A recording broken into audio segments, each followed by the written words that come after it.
favorite station. Action 2 News at 5 starts now.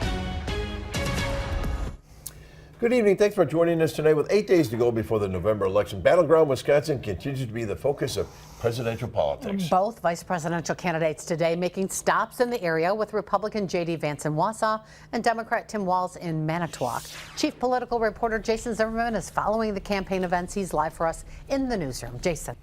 Cami, both candidates telling their supporters to vote early, knowing the margin of victory in Wisconsin is expected to be razor thin and could decide the outcome of the presidency. With the economy being the #1 issue of voters in Wisconsin, vice presidential candidate Tim Walz spoke in Manitowoc Monday morning, trying to make the case for Kamala Harris. Vice President Harris understands. She grew up in a middle-class family.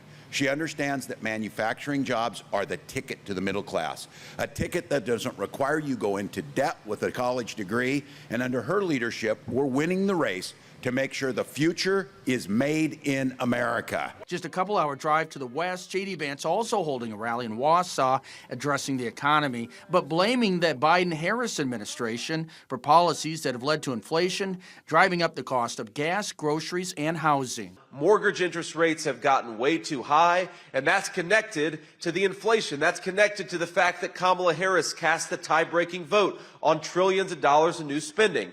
To get home prices more affordable, Donald J. Trump and I are going to fight to lower interest rates so that our young people and everybody else can afford to buy a home.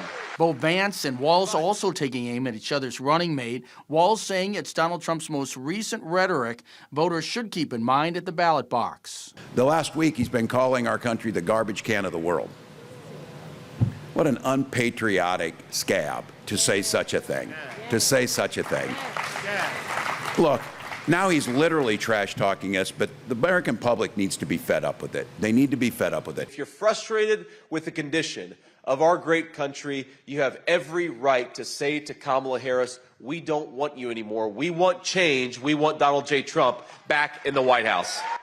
Both presidential campaigns also holding events in Wisconsin Wednesday, with Donald Trump doing a rally in Ashwaubenon and Kamala Harris in Madison, and Bill Clinton will be in the Fox Valley to campaign for Harris on Thursday. Bill and Cami, back to you.